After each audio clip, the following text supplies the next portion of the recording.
करुणा सिंधु दीनबंधु जगत्पते गोपेश गोपिका कांत राधा कांत नमस्तुते सप्त कांचन गौरांगी राधे वृंदावनेश्वरी वृषभानुसुत देवी प्रणमामि हरिप्रिय वाञ्छा कल्पतरुवश्च कृपा सिंधु भवेव च पतितानां पावनेभ्यो वैष्णवेभ्यो नमो नमः। जय श्री कृष्ण चैतन्य प्रभु नित्यानंद श्री अद्वैत गदाधर श्रीवासदि गौर भक्त वृंदम हरे कृष्ण कृष्ण कृष्ण हरे हरे हरे राम राम राम हरे हरे नमः। ओम विष्णुपादाय कृष्ण पृष्ठाय भूतले श्रीमते भक्ति वेदांत स्वामी नामिने प्रभुपाद साहित्यम यह प्रचार कृतवान् साध भगवत्पदाय नमः। नमः विष्णुपादाय भक्ति वेदांत स्वामी नामिने नमस्ते तदेवे गौरवाणी प्रचार निर्विशेष शून्यवादी पाश्चात्य सारणियम उपास। हरे कृष्ण। ರುಕ್ಮಿಣಿ ದೇವಿ ಶ್ರೀಲ ಪ್ರಭುಪಾದರು ಬರೀತಾರೆ, ರುಕ್ಮಿಣಿ ದೇವಿಯನ್ನ ಯಾವುದಕ್ಕೆ ಉದಾಹರಣೆ ಕೊಡ್ತಾರಂದ್ರೆ ಆತ್ಮನಿವೇದನೆ. ಆತ್ಮನಿವೇದನೆಗೆ ಪರ್ಫೆಕ್ಟ್ ಉದಾಹರಣೆ ಅಂತಂದ್ರೆ ರುಕ್ಮಿಣಿ ದೇವಿ. ಇದ್ರ ಬಗ್ಗೆ ನಾವು ಸ್ವಲ್ಪ ಚರ್ಚೆ ಮಾಡಿ ನೋಡಿದ್ರೆ ಹೆಂಗೆ ರುಕ್ಮಿಣಿ ದೇವಿ ಆತ್ಮನಿವೇದನೆ ಅಂದ್ರೆ ಕಂಪ್ಲೀಟ್ ಭಗವಂತನಿಗೆ ಶರಣಾಗತಿ. ಅದೇ ನಾವು ಭಗವದ್ಗೀತೆಯಲ್ಲಿ ನಾವು ಕೂಡ ನೋಡೋದು, ಕೃಷ್ಣ ಅರ್ಜುನ್ಗೆ ಏನ್ ಹೇಳಿದ್ರು, ಸರ್ವಧರ್ಮಾನ್ ಪರಿತ್ಯಜ್ಯ ಮಾಮೇಕಂ ಶರಣಂ ವಜ ಅಂತಂದ್ರೆ ಕಂಪ್ಲೀಟ್ ಶರಣಾಗತರಾಗೋದು. ಅಂದ್ರೆ ಇಲ್ಲಿ ನಾವು ರುಕ್ಮಿಣಿ ದೇವಿಯಲ್ಲಿ ನೋಡ್ಬೋದು. ಆಕ್ಚುಲಿ ರುಕ್ಮಿಣಿ ದೇವಿ ವಿದ್ರಭ, ಅವರ ತಂದೆಯ ಹೆಸರು ವಿದ್ರಭ ರಾಜ, ರುಕ್ಮಿಣಿ ಮಗಳು, ಮತ್ತೆ ರುಕ್ಮಿ ಅಂತ ಅವರ ಅಣ್ಣ, ಇಬ್ರು ತಂಗಿ ಮತ್ತೆ ಅಣ್ಣ.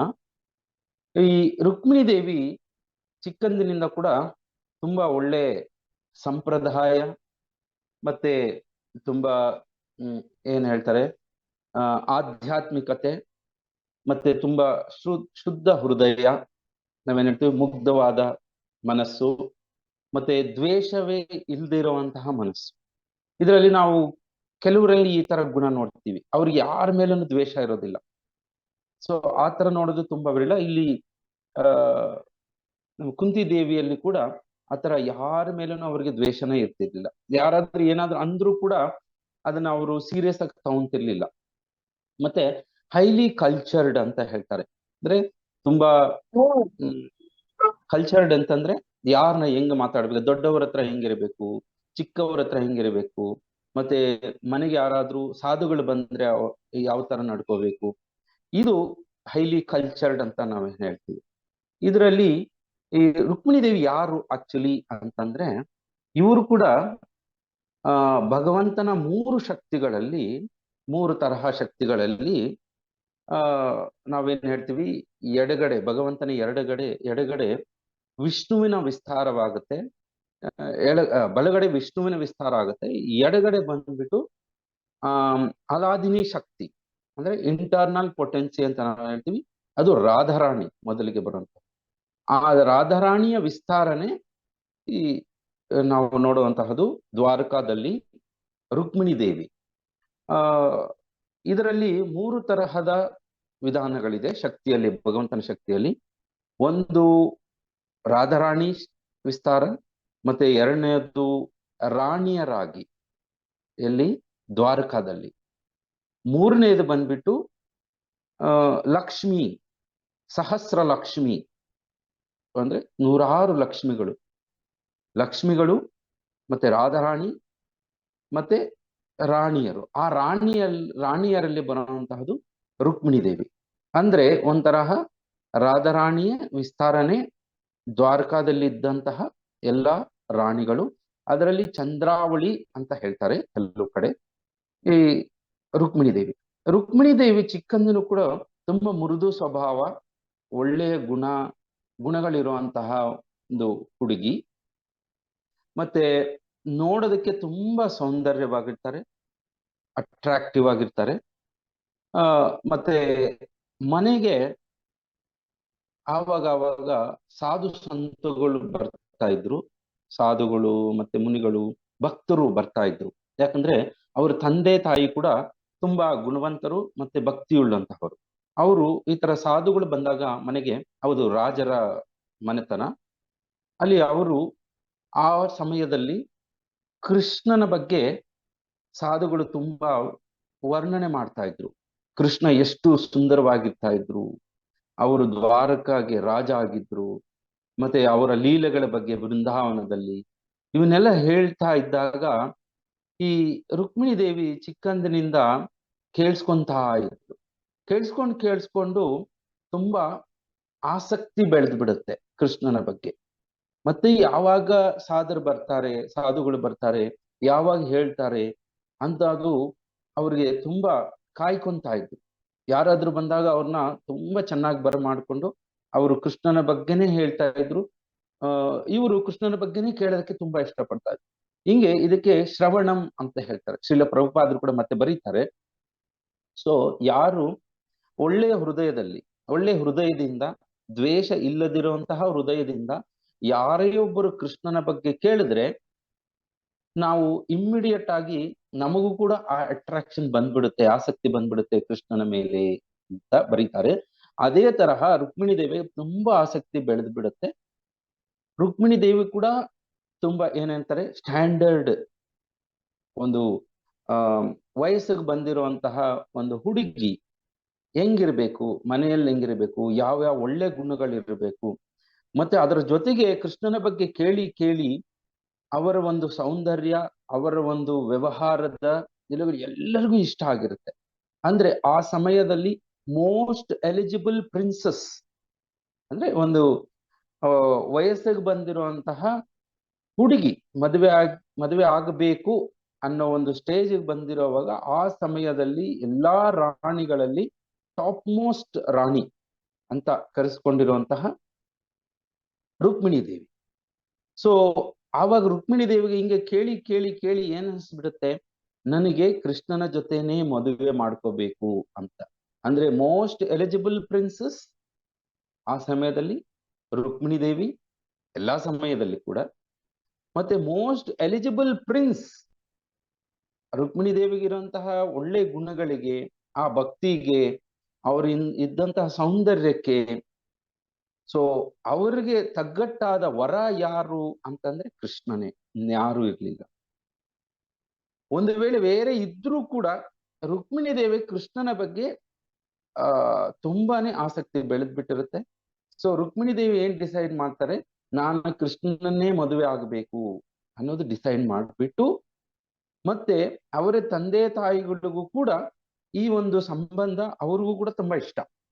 ಕೃಷ್ಣನ ಬಿಟ್ಟು ಬೇರೆ ಇನ್ನು ನನ್ನ ಮಗಳಿಗೆ, ಇಂತಹ ಒಳ್ಳೆ ಮಗಳಿಗೆ ಬೇರೆ ಯಾರು ಸಮಾನ ಆಗೋದಿಲ್ಲ, ಅವ್ರಿಗೆ ಕೊಡೋದಂಥದ್ದು ಅವ್ರಿಗೂ ಇಷ್ಟ. ಆದ್ರೆ ತನ್ನ ಅಣ್ಣನಿಗೆ ರುಕ್ಮಿಗೆ ಇದು ಇಷ್ಟ ಇಲ್ಲ.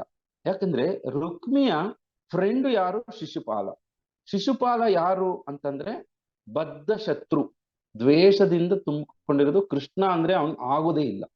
ಶಿಶುಪಾಲ ಅವನ ಫ್ರೆಂಡ್ ಯಾರು, ಜರಾಸಂದ್ರ. ರುಕ್ಮಿ, ಶಿಶುಪಾಲ, ಜರಾಸಂದ್ರ ಇವರೆಲ್ಲ ಫ್ರೆಂಡ್ಸ್. ಸೊ ಇವರೆಲ್ಲಗೆ ಗೊತ್ತಾಗ್ಬಿಡುತ್ತೆ ಹಿಂಗೆ ರುಕ್ಮಿಣಿ ದೇವಿ ಮನಸ್ಸಿನಲ್ಲಿ ಕೃಷ್ಣನಿಗೆ ಮದುವೆ ಮಾಡ್ಕೊಳ್ಳೋದು ಇಷ್ಟ ಇದೆ ಅಂತ ಇವ್ರಿಗೆಲ್ಲ ಗೊತ್ತಾಗ್ಬಿಡುತ್ತೆ. ಸೊ ಇವರೆಲ್ಲ ಸೇರ್ಕೊಂಡು ಏನ್ ಪ್ಲಾನ್ ಮಾಡ್ತಾರೆ, ಹೆಂಗ ಕೃಷ್ಣ ಮದುವೆ ಮಾಡ್ಕೊತಾರೆ ನಾವು ನೋಡ್ಬಿಡೋಣ. ಅಷ್ಟೊತ್ತಿಗೆ ಜರಾಸಂದ್ರ 17 ಸತಿ ಮಥುರಾ ಮೇಲೆ ಅಟ್ಯಾಕ್ ಮಾಡಿರ್ತಾರೆ. ಸೊ ಅಷ್ಟೊಂದು ಬದ್ಧ ವೈರಿಗಳು ಕೃಷ್ಣನಿಗೆ. ಈ ಕಡೆ ಕೃಷ್ಣ ಬಲರಾಮ, ಸೊ ಈ ಕಡೆ ಶಿಶುಪಾಲ, ಮತ್ತೆ ರುಕ್ಮಿ, ಮತ್ತೆ ಜರಾಸಂದ್ರ. ಜರಾಸಂದ್ರ ಅಂದ್ರೆ ಮೋಸ್ಟ್ ಪವರ್ಫುಲ್ ಆ ಸಮಯದಲ್ಲಿ, ಮತ್ತೆ ಶಿಶುಪಾಲ ಮತ್ತೆ ರುಕ್ಮಿ ಕೂಡ. ಸೊ ಆವಾಗ ಏನಾಗುತ್ತೆ, ಹೆಂಗೂ ರುಕ್ಮಿ ನನ್ನ ಅಣ್ಣ ಮತ್ತೆ ಈ ಜರಾಸಂದ್ರ ಇವರೆಲ್ಲ ಸೇರಿ ನನಗೆ ಈ ಶಿಶುಪಾಲನ್ ಜೊತೆ ಮದುವೆ ಮಾಡ್ಬಿಡ್ತಾರೆ, ನನಗೆ ಶಿಶುಪಾಲನ್ ಜೊತೆ ಮದುವೆ ಮಾಡೋದು ಇಷ್ಟ ಇಲ್ಲ ಅಂದ್ಬಿಟ್ಟು ರುಕ್ಮಿಣಿ ದೇವಿ ಒಂದು ಲೆಟರ್ ಬರೀತಾರೆ. ಸೊ ಆ ಲೆಟರ್ ತುಂಬಾ ಫೇಮಸ್, ಅದರಿಂದ ತುಂಬಾ ನಾವು ಕಲಿಬಹುದು. ಮತ್ತೆ ಶ್ರೀಮದ್ ಭಾಗವತಂ ಅಲ್ಲಿ ಆ ಶ್ಲೋಕ ಕೂಡ ಕೊಟ್ಟಿದ್ದಾರೆ, ಬರೆದಿರುವಂತಹ ಆ ಒಂದು ಲೆಟರು, ಮೆಸೇಜ್ ಅಂತ ಹೇಳ್ತೀವಿ. ಆ ಮೆಸೇಜ್ ಅಲ್ಲಿ ಏನ್ ಬರೆದಿದ್ದಾರೆ ಅಂತಂದ್ರೆ ಅದು ತುಂಬಾ ಮುಖ್ಯ, ನಾವು ತಿಳ್ಕೊಳ್ಳೋದು ತುಂಬಾ ಇದೆ. ಆ ಲೆಟರ್ನ ಬರೆದು ಒಬ್ಬ ಬ್ರಾಹ್ಮಣನ ಮುಖಾಂತರ ಕಳಿಸ್ತಾರೆ ಕೃಷ್ಣನಿಗೆ. ಆ ಲೆಟರ್ ಅಲ್ಲಿ ಏನ್ ಬರೆದಿದ್ದಾರೆ ಅಂತಂದ್ರೆ, ಕೃಷ್ಣನನ್ನ ತುಂಬಾ ಹೊಗಳಿ ನೀನ್ ಅಷ್ಟು ಸುಂದರವಾಗಿರ್ತಿ, ಹಿಂಗಿರ್ತಿ ಅಂತ ಬರೆದು ಆಮೇಲೆ ಏನ್ ಬರ್ತಿರ್ತ ಅಂದ್ರೆ, ನೀನೇನಾದ್ರೂ ನನ್ನ ಬಂದು ಕರ್ಕೊಂಡು ಹೋಗಿಲ್ಲ ಅಂತಂದ್ರೆ, ಒಂದ್ ವೇಳೆ ನಿನ್ನ ಜೊತೆ ನನಗೆ ಮದುವೆ ಆಗಿಲ್ಲ ಅಂತಂದ್ರೆ ನಾನು ಬದುಕೋದಿಲ್ಲ ಅಂತ. ಅಂದ್ರೆ ಬದುಕೋದಿಲ್ಲ ಅಂತಂದ್ರೆ ನನ್ನಲ್ಲಿರುವಂತಹ ಶಕ್ತಿ ಎಲ್ಲ ಹೀನ ಆಗ್ಬಿಡುವಷ್ಟು ನಾನು ತಪಸ್ ಮಾಡ್ತೀನಿ. ಒಂದ್ ವೇಳೆ ನೀನು ಬಂದು ನಾನು ಕರ್ಕೊಂಡು ಹೋಗಿಲ್ಲ ಅಂತಂದ್ರೆ, ಎಷ್ಟು ನಾನು ತಪಸ್ ಮಾಡ್ತೀನಿ ಅಂತಂದ್ರೆ ನನ್ನ ಶರೀರದಲ್ಲಿ ಏನೂ ಶಕ್ತಿ ಇಲ್ದಿರ ಆಗ್ಬಿಟ್ಟು, ಆದ್ರೆ ನಾನು ಮತ್ತೆ ಎಷ್ಟೇ ವರ್ಷಗಳಾದ್ರೂ ಕೂಡ ನೀನು ಬರೋವರೆಗೂ ನಾನು ಕಾಯ್ತಾನೆ ಇರ್ತೀನಿ ಅಂತ ಬರೀತಾರೆ. ಒಂದ್ ವೇಳೆ ನೀವು ಬರ್ದಿಲ್ಲ ಬಿಡ್ತೀನಿ ಈ ಜೀವನ ಅಷ್ಟೇ ಅಂತ ಬರ್ದಿಲ್ಲ. ನೀನು ಜನ್ಮ ಜನ್ಮದಲ್ಲಿ ಎಷ್ಟೇ ಜನ್ಮಗಾದ್ರೂ ನೀನು ಬರೋವರೆಗೂ ನಾನು ಕಾಯ್ತಾ ಇರ್ತೀನಿ ಅಂತ ಬರೀತಾರೆ. ಇದನ್ನು ತುಂಬಾ ನಮ್ಮ ಆಚಾರ್ಯರು ಮತ್ತೆ ಶ್ರೀಲ ಪ್ರಭುಪಾದರು ಇದನ್ನ ತುಂಬಾ ಇದರ ಮೇಲೆ ಕಮೆಂಟ್ರಿ ಬರೆದಿದ್ದಾರೆ. ಸೊ ಒಂದು ಭಕ್ತಿ ಅಂದ್ರೆ ಒಂದು ಸರೆಂಡರ್, ಕಂಪ್ಲೀಟ್ಲಿ ಶರಣಾಗತಿ, ಅಂದ್ರೆ ಆತ್ಮ ನಿವೇದನ, ಅಂದ್ರೆ ತನಗೆ ಇನ್ನೇನೂ ಬೇಕಾಗಿಲ್ಲ. ಆ ಆ ಸಮಯದಲ್ಲಿ ತುಂಬಾ ರಾಜರು ಕೂಡ ರುಕ್ಮಿಣಿ ದೇವಿನ ಮದುವೆ ಆಗ್ಬೇಕು ಅಂತ ಇಷ್ಟಪಟ್ಟಿರ್ತಾರೆ. ಯಾಕಂದ್ರೆ ಅಷ್ಟು ಸೌಂದರ್ಯ ಮತ್ತೆ ತಮ್ಮ ಗುಣಗಳಿಂದ ತುಂಬಾ ಫೇಮಸ್ ಆಗಿರ್ತಾರೆ. ಸೊ ಅದು ಸರ್ವೇ ಸಾಮಾನ್ಯ. ಅದು ತುಂಬಾ ಸುಂದರವಾಗಿದ್ರೆ ಎಷ್ಟೋ ಜನ ಮದುವೆ ಆಗ್ಬೇಕು ಅಂತ ಇರುತ್ತೆ. ಆದ್ರೆ ಆ ಸಮಯದಲ್ಲಿ ರುಕ್ಮಿಣಿ ದೇವಿಗೆ ಯಾರೂ ಬೇಕಾಗಿಲ್ಲ ಅಂತ. ಈ ಮಾತನ್ನ ಮದುವೆ ಆದ್ಮೇಲೆ, ಅದು ಶ್ರೀಮದ್ ಭಾಗವತಮಲ್ಲಿ ಬರೆದಿದ್ದಾರೆ, ರುಕ್ಮಿಣಿ ದೇವಿ ಮತ್ತೆ ಹೇಳೋದಿಲ್ಲ, ಕೃಷ್ಣನೇ ಹೇಳ್ತಾರೆ. ಏನ್ ಹೇಳ್ತಾರೆ ಅಂದ್ರೆ, ಆಕ್ಚುಲಿ ನಿನ್ನ ಲೆಟರ್ ನನಗೆ ತಲುಪ್ತು, ನಿನ್ನ ಲೆಟರ್ ನನಗೆ ಬಂದಾದ್ಮೇಲೆ ನಾನು ಬರೋದು ಸ್ವಲ್ಪ ತಡ ಆಯ್ತು. ಆ ತಡ ಆದಾಗ ನಿನ್ನ ಒಂದು ಮೈಂಡ್ ಮತ್ತೆ ನಿನ್ನ ಒಂದು ಮನಸ್ಸಿನಲ್ಲಿ, ನಿನ್ನ ಒಂದು ಮುಖದಲ್ಲಿ ಆ ಆಂದೋಲನ ಮತ್ತೆ ಒಂದು ಆ ಆತಂಕ, ಅದರಿಂದ ನನಗೆ ಅರ್ಥ ಆಯ್ತು ನಿನ್ನಲ್ಲಿ ಎಷ್ಟು ನನ್ನ ಮೇಲೆ ಭಕ್ತಿ ಇದೆ, ನಿನಗೆ ಎಷ್ಟು ನನ್ನ ಮೇಲೆ ಪ್ರೀತಿ ಇದೆ ಅಂತ ಕೃಷ್ಣ ರುಕ್ಮಿಣಿ ದೇವಿಗೆ ಹೇಳ್ತಾರೆ. ಸೊ ರುಕ್ಮಿಣಿ ದೇವಾಗ ಆವಾಗ ಏನ್ ಅನ್ಸ್ತಂದ್ರೆ, ಆಕ್ಚುಲಿ ರುಕ್ಮಿಣಿ ದೇವಿ ಪ್ಲಾನ್ ಕೂಡ ಬರೆದಿದ್ದಾರೆ ಲೆಟರ್ ಅಲ್ಲಿ. ಹಿಂಗಿದೆ, ಈ ತರ ನಿನ್ನೇ ನಾನು ಮದುವೆ ಆಗೋದು, ನೀನ್ ಬಂದಿಲ್ಲ ಅಂತಂದ್ರೆ ಈ ತರ ನನ್ನ ಪ್ರಾಣ ಹೊರಟೋಗುತ್ತೆ, ಆದ್ರೆ ಸ್ವಲ್ಪ ಉಳ್ಕೊಂಡಿರುತ್ತೆ. ಅದು ಯಾವ ತರ ತಪಸ್ ಮಾಡ್ತೀನಿ ಅಂತಂದ್ರೆ ಇನ್ನೇನು ಇರೋದಿಲ್ಲ ನನ್ನ ಶರೀರದಲ್ಲಿ, ಆದ್ರೆ ನೀನ್ ಬರೋವರೆಗೂ ನಾನು ವೇಟ್ ಮಾಡ್ತೀನಿ ಅಂತ ಬರೆದಿದ್ದಾರೆ. ಇದರಿಂದ ಕೃಷ್ಣ ತುಂಬಾ ಸಂತೃಪ್ತಿ ಆಗ್ತಾರೆ. ಶಿಲ ಪ್ರಭುಪಾದ ಹೇಳ್ತಾರೆ, ನಮ್ಮ ಭಕ್ತಿ ಕೂಡ ಆತರ ಒಂದು ಸರಳವಾಗಿರ್ಬೇಕಂತೆ. ಅಷ್ಟು ಸರಳವಾದ ಹೃದಯದಿಂದ ನೀನೇ ನನಗೆ ಗತಿ ಅಂತ ಯಾರೇ ಒಬ್ಬ ಭಕ್ತರು ಆತರ ಭಕ್ತಿ ಮಾಡ್ತಾರೋ, ಸೊ ಅವರಿಗೆ ಕೃಷ್ಣ 100% ಬರ್ಲೇಬೇಕಾಗುತ್ತಂತೆ, ಕೃಷ್ಣ ಬಂದೇ ಬರ್ತಾರಂತೆ. ಸೊ ಅದನ್ನ ಕೃಷ್ಣ ಆ ಪ್ಲಾನ್ ಅಲ್ಲಿ ಏನ್ ಬರ್ದಿರ್ತಂದ್ರೆ, ಆಕ್ಚುಲಿ ಮದುವೆ, ನಮ್ಮ ಮನೆಯಲ್ಲಿ ಮದುವೆ ಆದಾಗ ಇನ್ನು ಮದುವೆಕ್ಕಿಂತ ಮುಂಚೆ ಒಂದು ಪೂಜೆಗೆ ಹೋಗ್ತೀವಿ ನಾವು. ನಮ್ಮ ಮನೆಯ ಒಂದು ಪೂಜೆ ವಿಧಾನದಲ್ಲಿ ದುರ್ಗಾದೇವಿ ದೇವಸ್ಥಾನ ಇದೆ. ಆ ದುರ್ಗಾದೇವಿ ಅಂಬಿಕಾ ದೇವಸ್ಥಾನದಲ್ಲಿ ನಾವು ಪೂಜೆಗೆ ಎಲ್ಲ ಹೋಗ್ತೀವಿ. ನನ್ನ ಜೊತೆ ತುಂಬಾ ಜನ ಬರ್ತಾರೆ. ಆ ಹೊತ್ತು ಅಲ್ಲಿ ಒಂದು ಜಾತ್ರೆ ನಡೆಯುತ್ತೆ. ಸೊ ಆ ಜಾತ್ರೆಯಲ್ಲಿ ನೀನು ಬಂದು ನನ್ನನ್ನ ಕರ್ಕೊಂಡು ಹೋಗ್ಬಿಡ್ಬೇಕು ಅಂತ ಕೃಷ್ಣನಿಗೆ ಆ ಪ್ಲಾನ್ ಅನ್ನು ಬರೆದಿದ್ದಾರೆ. ಸೊ ಅದರ ಪ್ರಕಾರನೇ ಈ ಕಡೆ ಕೃಷ್ಣ ಮತ್ತೆ ಬಲರಾಮ, ಕೃಷ್ಣ ಹೇಳ್ತಾನೆ, ಈ ತರ ನನಗೆ ಲೆಟರ್ ಬಂದಿದೆ ರುಕ್ಮಿಣಿ ದೇವಿಯಿಂದ, ನಾವು ಹೋಗ್ಬಿಟ್ಟು ರುಕ್ಮಿಣಿ ದೇವಿನ ಕರ್ಕೊಂಡು ಬಂದ್ಬಿಡ್ಬೇಕು, ಅಂದ್ರೆ ಅಪಹರಣ ಮಾಡ್ಕೊಂಡು ಬಂದ್ಬಿಡ್ಬೇಕು ಅಂತ ಹೇಳಿದ್ರೆ, ಬಲರಾಮ ಆಯ್ತು ನಡಿ ಅಂತ ಬಲರಾಮ ತನ್ನ ಸೈನ್ಯವನ್ನ ತಗೊಂಡು, ಕೃಷ್ಣ ಮತ್ತೆ ರಥ ತಗೊಂಡು ಇಬ್ರು ಬಂದಿರ್ತಾರೆ. ಆವತ್ತು ಏನಾಯ್ತು, ಅವರ ಮಾಮೂಲಿ ಎಲ್ಲ ತಯಾರಿ ನಡೆದಿರುತ್ತೆ ಮದುವೆಗೆ. ಇನ್ನ ನೆಕ್ಸ್ಟ್ ಡೇ ಇರೋವಾಗ, ಇನ್ನು ಸ್ವಲ್ಪ ಹೊತ್ತಿನಲ್ಲಿರುವಾಗ ಇಲ್ಲ ನೆಕ್ಸ್ಟ್ ಡೇ ಇರೋವಾಗ ಆ ದೇವಸ್ಥಾನಕ್ಕೆ ಕರ್ಕೊಂಬರ್ತಾರೆ. ಅಂದ್ರೆ ಯುವರಾಣಿ, ನಾರ್ಮಲ್ ಪಬ್ಲಿಕ್ ಯಾರು ನೋಡೇ ಇರಲ್ಲ ರುಕ್ಮಿಣಿ ದೇವಿನ. ಅಂದ್ರೆ ರುಕ್ಮಿಣಿ ದೇವಿ ಎಷ್ಟು ಸುಂದರವಾಗಿದ್ರು ಅನ್ನೋದಕ್ಕೆ ಅಲ್ಲಿ ವಿವರಣೆ ಕೊಟ್ಟಿದ್ದಾರೆ. ಸೊ ಅದರಲ್ಲಿ ಏನಾಯ್ತು, ಅಲ್ಲಿ ರುಕ್ಮಿಣಿ ದೇವಿನ ಕರ್ಕೊಂಡ್ ಬರ್ತಾರೆ, ಪ್ರೊಸೆಷನ್ ಬರ್ತಾರೆ, ಎಲ್ಲ ಮ್ಯೂಸಿಕ್, ಎಲ್ಲ ನೂರಾರು ಜನ ಪಬ್ಲಿಕ್, ಮತ್ತೆ ಅವ್ರ ಜೊತೆ ರಾಣಿಯರು ಎಲ್ಲರೂ ಬರ್ತಾರೆ ಅಲ್ಲಿ. ಆ ದುರ್ಗಾದೇವಿ ಪೂಜೆ ಆದ್ಮೇಲೆ ಆ ದೇವಸ್ಥಾನದ ಮುಂದೆ ಸಾವಿರಾರು ಜನ ನಿಂತಿರ್ತಾರೆ. ಅದೇ ಫಸ್ಟ್ ಟೈಮು ರುಕ್ಮಿಣಿ ದೇವಿ ಪಬ್ಲಿಕ್ಗೆ ಬಂದಿರೋದು, ಸಾಮಾನ್ಯರ ಒಂದು ಜೊತೆಯಲ್ಲಿ ಬಂದಾಗ ಆ ಎಲ್ಲರ ಮುಂದೆ ಆ ಪೂಜೆ ನಡೆಯುವಾಗ ಒಂದು ಸತಿ ತನ್ನ ತಲೆಯ ಮೇಲಿನ ಸೆರಗು ಹಿಂಗ ತೆಗಿತಾಳೆ ಒಂದ್ಸತಿ ರುಕ್ಮಿಣಿ ದೇವಿ. ಆ ಸೆರಗು ತೆಗೆದಾಗ ಅಲ್ಲಿ ನಾರ್ಮಲ್ ಪಬ್ಲಿಕ್ ಎಷ್ಟೋ ನೂರಾರು ಜನ ಇರ್ತಾರೆ, ಅವ್ರು ನೋಡಿ ಹಂಗೆ ಮೂರ್ಛೆ ಬಿದ್ದೋಗ್ಬಿಡ್ತಾರಂತೆ ಗಂಡಸರೆಲ್ಲ. ಅಷ್ಟು ಸುಂದರವಾಗಿದ್ದಂತೆ ರುಕ್ಮಿಣಿ ದೇವಿ. ಅಂದ್ರೆ ನಾವು ಅರ್ಥ ಮಾಡ್ಕೋಬಹುದು ಆ ರುಕ್ಮಿಣಿ ದೇವಿ ಅಂದ್ರೆ ಹೆಂಗ್ ಇರ್ತಾ ಇದ್ರು ಅಂತ, ಅಷ್ಟು ಸುಂದರವಾಗಿದ್ರು ಅಂತ. ಎಲ್ಲ ಮೂರ್ಛೆ ಬಿದ್ದೋದ್ರೆ. ಸೊ ಅದಕ್ಕೆ ಎಲ್ಲಾ ರಾಜರು ಕೂಡ ರುಕ್ಮಿಣಿ ದೇವತೆ ಜೊತೆ ಮದುವೆ ಮಾಡ್ಕೋಬೇಕು ಅಂತ ಅವ್ರಿಗೂ ಆಸೆ ಇತ್ತು.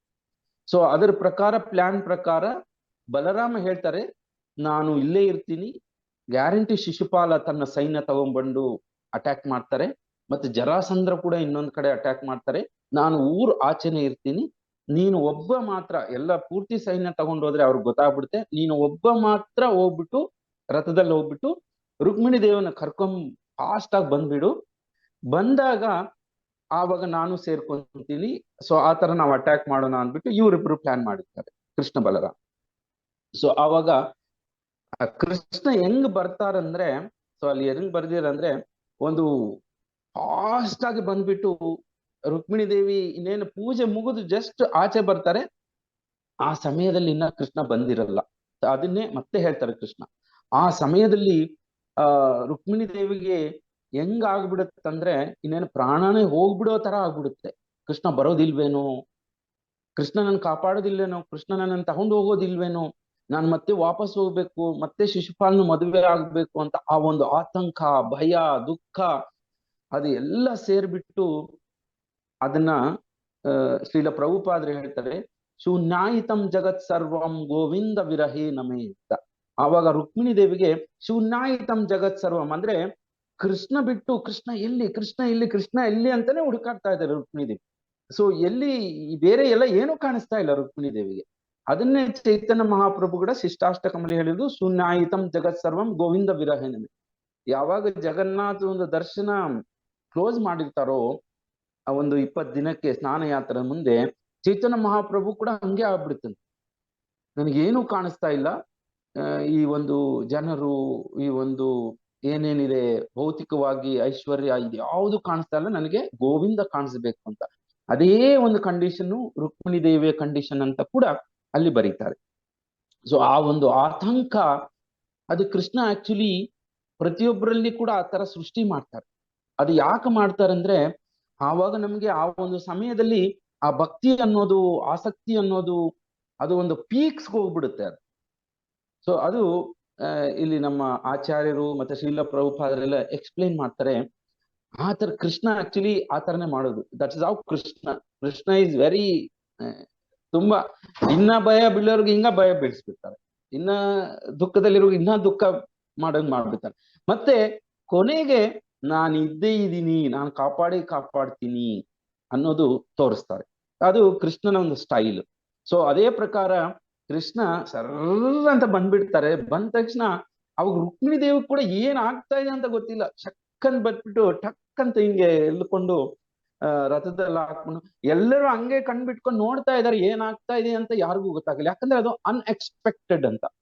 ಸೊ ಅದಕ್ಕೆ ಒಬ್ರು ನಮ್ಮ ಸೀನಿಯರ್ ಭಕ್ತರು ಬರೀತಾರೆ, ಇದು ಒಂದು ಸಿನಿಮಾ ತರ ಅಂತೆ. ಈ ಸಿನಿಮಾದಲ್ಲಿ ಹೆಂಗಿರುತ್ತೆ, ಸಸ್ಪೆನ್ಸ್ ಇರುತ್ತೆ, ಮತ್ತೆ ಅಡ್ವೆಂಚರ್ ಅಂದ್ರೆ ಯುದ್ಧ ಎಲ್ಲ ನಡೆಯುತ್ತೆ, ಮತ್ತೆ ಅದರಲ್ಲಿ ಒಂದು ದುಃಖ ಕೂಡ ಇರುತ್ತೆ, ಆತಂಕ ಇರುತ್ತೆ, ಮತ್ತೆ ಕೊನೆಗೆ ಫುಲ್ ಹ್ಯಾಪಿ ಎಂಡಿಂಗ್. ಇದು ಒಂಥರ ಸಿನಿಮಾ, ಒಳ್ಳೆ ಸಿನಿಮಾ ಮಾಡ್ಬೋದು ಅಂತ ಕೂಡ ಬರ್ತಿದ್ದಾರೆ ಅವರು ಎಕ್ಸ್ಪ್ಲೈನ್ ಮಾಡಿರೋದ್ರಲ್ಲಿ ನಮ್ಮ ಇಸ್ಕಾನ್ ಇದ್ರಲ್ಲಿ. ಸೊ ಆತರ ಕೃಷ್ಣ ಎತ್ಕೊಂಡು ಹೋಗ್ಬಿಡ್ತಾರೆ. ಅದನ್ನ ಹೆಂಗ್ ಬರೀತಾರಂತಂದ್ರೆ ಶ್ರೀಮದ್ ಭಾಗವತಮಲ್ಲಿ, ಹೆಂಗೆ ಈ ಸಿಂಹ ಅರಣ್ಯದಲ್ಲಿ ಕಾಡಿನಲ್ಲಿ ಬೇಟೆ ಆಡಿದಾಗ ತುಂಬಾ ಜಿಂಕೆಗಳಿರುತ್ತೆ, ಜಿಂಕೆಗಳಿದ್ದಾಗ ಹಿಂಗೆ ಸ್ಪೀಡ್ ಆಗಿ ಬಂದ್ಬಿಟ್ಟು ಯಾವ್ದೋ ಒಂದು ಮಧ್ಯದಲ್ಲಿ ಒಂದು ಜಿಂಕೆ ಹಿಂಗೆ ಎತ್ಕೊಂಡು ಹಂಗೆ ಹೊರ್ಟೋಗ್ಬಿಡುತ್ತೆ. ಸೊ ಅದು ಜಿಂಕೆಗಳಿಗೆ ಏನ್ ಆಗ್ತಾ ಇದೆ ಅಂತ ಅರ್ಥ ಆಗಲ್ಲ. ಸೊ ಅದೇ ತರ ರುಕ್ಮಿಣಿ ದೇವಿ ಕೂಡ ಅಷ್ಟು ಸುಂದರವಾಗಿ ಒಂದು ಜಿಂಕೆ ತರ ಇದ್ರು. ಸೊ ಕೃಷ್ಣ ಬಂದ್ಬಿಟ್ಟು ರುಕ್ಮಿಣಿ ದೇವಿನ ಹಂಗೆ ಚಕ್ಕಂತ ಎತ್ಕೊಂಡು ಆ ರಥದಲ್ಲಿ ಕೂರ್ಸ್ಕೊಂಡು ವೇಗವಾಗಿ ಹೊರಟೋಗ್ಬಿಡ್ತಾರೆ. ಸೊ ಆವಾಗ ಗೊತ್ತಾಗ್ಬಿಡುತ್ತೆ, ಓ ಇದು ದ್ವಾರಕಾಧೀಶ ಕೃಷ್ಣ ಬಂದಿದ್ದಾರೆ ನೋಡಿ, ರುಕ್ಮಿಣಿ ದೇವನ ಎತ್ಕೊಂಡು ಹೋಗ್ಬಿಟ್ಟಿದ್ದಾರೆ ಅಂದ್ಬಿಟ್ಟು ಅಲ್ಲೆಲ್ಲ ಸುದ್ದಿ ಆಗ್ಬಿಡುತ್ತೆ. ಆವಾಗ ಶಿಶುಪಾಲ ಮತ್ತೆ ರುಕ್ಮಿ ಇವರೆಲ್ಲ ಕೂಡ ಹಿಂದೆ ಓಡ್ತಾರೆ, ಎಲ್ಲ ಅಟ್ಯಾಕ್ ಮಾಡ್ತಾರೆ. ಜರಾಸಂದ್ರ ಎಲ್ಲ ಅಟ್ಯಾಕ್ ಮಾಡಿದಾಗ ಆವಾಗ ಕೃಷ್ಣ ಫಾಸ್ಟ್ ಆಗಿ ಊರ್ ಆಚೆ ಹೋಗ್ತಾರೆ. ಅಷ್ಟೊತ್ತಿಗೆ ಬಲರಾಮ ಸೈನ್ಯ ಎಲ್ಲ ಸೇರ್ಕೊಂತಾರೆ, ಆವಾಗ ಯುದ್ಧ ಮಾಡ್ತಾರೆ. ಆಕ್ಚುಲಿ ಕೃಷ್ಣ ಮಹಾಭಾರತದಲ್ಲಿ ಬಾಣ ಹಿಡ್ಕೊಂಡು ಯುದ್ಧ ಮಾಡಿರೋದಂದ್ರೆ ಒಂದೇ ಒಂದ್ಸತಿ, ಅದು ರುಕ್ಮಿಣಿ ದೇವಿನ ಕಾಪಾಡೋದಕ್ಕೆ. ಇಲ್ಲ ಅಂತಂದ್ರೆ ನಾವ್ ಎಲ್ಲೂ ಕೃಷ್ಣ ಡೈರೆಕ್ಟ್ ಆಗಿ ಯುದ್ಧ ಮಾಡೋದು ನೋಡೋದಿಲ್ಲ. ಸೊ ಅದನ್ನ ಹೆಂಗೆ ಎಕ್ಸ್ಪ್ಲೇನ್ ಮಾಡಿದ್ದಾರೆ ಅಂತಂದ್ರೆ, ಕೃಷ್ಣ ಹೆಂಗ್ ಯುದ್ಧ ಮಾಡ್ತಾರಂದ್ರೆ, ಆ ರಾಜರೆಲ್ಲ ಅಟ್ಯಾಕ್ ಮಾಡ್ತಾರಲ್ಲ ಇವರೆಲ್ಲ, ಮತ್ತೆ ಅವರೆಲ್ಲ ಬೇರೆ ಅವರ ಸೈನ್ಯ ಎಲ್ಲ, ಅವ್ರನ್ನೆಲ್ಲ ಹಿಂಗೆ ಸಿಂಹ ಗರ್ಜನೆ ಮಾಡಿದ್ರೆ ಹೆಂಗೆ ಓಡೋಗ್ಬಿಡ್ತಾರೋ ಅಷ್ಟು ವೇಗವಾಗಿ ಕೃಷ್ಣ ಯುದ್ಧ ಮಾಡ್ತಾರಂತೆ. ಸೊ ಅದೇ ತರ ರಾಮಾಯಣದಲ್ಲಿ ಕೂಡ ರಾಮ ಯುದ್ಧ ಮಾಡೋದು ಎರಡು ಸತಿ. ಲಾಸ್ಟ್ ಅಲ್ಲಿ ರಾವಣಾಸುರನ್ನ ಸಂಹಾರ ಮಾಡೋದಕ್ಕೆ ರಾವಣ ಹಿಂಗೆ ಬಿಲ್ಲು ತೆಗೆದು ಆ ಬಾಣವನ್ನ ಹಿಂಗೆ ಹೂಡಿ ಆ ಮಾಡೋ ಸ್ಟೈಲ್ ನೋಡ್ಬಿಟ್ಟು ಆವಾಗ ಸುಗ್ರೀವನ್ಗೆ ಅನ್ಸ್ತಂತೆ, ಅಬ್ಬ ನಾನು ಒಳ್ಳೆ ಕೆಲಸ ಮಾಡಿದೆ, ರಾಮನನ್ನ ನಾನು ಶತ್ರು ಮಾಡ್ಕೊಂಡಿಲ್ಲ, ಇಲ್ಲ ಅಂತಂದ್ರೆ ನಾನು ಪೀಸ್ ಆಗ್ಬಿಡ್ತಿದ್ದೆ ಅಂತ. ಅಷ್ಟು ಭಯಂಕರವಾಗಿತ್ತಂತೆ ರಾಮ ಯುದ್ಧ ಮಾಡಿದ್ದು. ಅದೇ ತರ ಕೃಷ್ಣ ಅದೇ ತರ ಯುದ್ಧ ಮಾಡ್ಬಿಟ್ಟು ಅವ್ರನ್ನೆಲ್ಲ ಒಂದು ಸ್ವಲ್ಪ ಸಮಯದಲ್ಲೇ ಅವ್ರನ್ನೆಲ್ಲ ಮುಗಿಸ್ಬಿಡ್ತಾನೆ. ಸೊ ಆ ತರ ರುಕ್ಮಿಣಿ ದೇವಿನ ತಗೊಂಡು ಹೊರಟೋಗ್ಬಿಡ್ತಾರೆ.